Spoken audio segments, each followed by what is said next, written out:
Hey guys, welcome back for another quick message on this particular platform. And as always, I'm grateful for the subscribers who've taken the time to sit under this particular platform and to receive notifications whenever new messages are released. And so our scripture for this week is none other than Isaiah 49:16, which is a reminder that our Father in heaven has us in the palm of his hand. And so as I was preparing for this message, several people came to mind, biblically speaking. And the first and foremost one was David. Even though David was a man after our Father in heaven's own heart and was great in his character and his abilities, who had great courage when it came to slewing a giant, he actually hid in a cave from Saul after he was anointed to be the king. And so when he hid, he prayed. When he hid, he was fearful, but he still relied on our Father in heaven's strength and his ability to bring him through that level of fear when his faith was wavering. And so although he had courage, although he killed lions and bears with his bare hands, even though he had one smooth stone, even though he had 5 to kill this big giant that no one would face, he still took time to notice that he too required the Father's hand. And you and I are no different, guys. And so the next person that he led me to was just remembering so many different people that had to have a level of faith. Abraham. You think about Abraham and his level of faith when he was required to sacrifice his son. This couldn't have been an easy task. And we see that. And he was rewarded greatly. And it's no other than David. He was anointed to become king, and he made it to see that kingsmanship. But at the same time, in him wavering in his faith, even though he had great courage, he still required something that was greater, which was our Father in heaven. And so the point that I was led to write down to share with you guys was, regardless of how great you are, at times we all experience difficult emotions.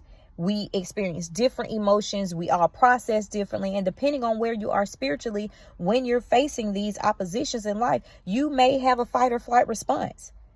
Or you may reflect, you knowing that you are called to be in a praying and fasting season. And so it's going to be dependent upon your attitude and your response. So what do you choose to do?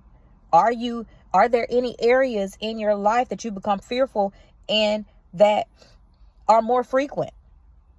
So examine these areas and hand them over to our Father and trust him, which is our best provider. And he can do beyond. He can do beyond that primary care physician that's in your life that you go to for every problematic ailment. And so let that be the lesson. Keep the faith. We all have emotional states and things that we deal with and that we struggle with. But at the same time, we also know who we serve. We also know what he's capable of doing in our lives. And so it's no need for us to get stuck there. It's no need for us to just become boggled down. It's important for us to stay connected through the avenue of prayer, through just handing it over to him, through seeing that we don't have the ability or the capacity to hold it all and that we can't make anything happen. We don't have that control. You can come in alignment, you can come in agreement with, but at the end of the day, you don't have that control. You don't have that control. And so keep the faith, guys. I don't care what the circumstances look like. I don't care how the odds are stacked up against you. I don't care what they've said. You do as your Father has instructed you, which is bring all of these matters to him. Pray without ceasing. And remember that your faith without works is dead. So even when you're fearful, even when you want to even when doubt is trying to creep upon you, be mindful that you still need to move in faith.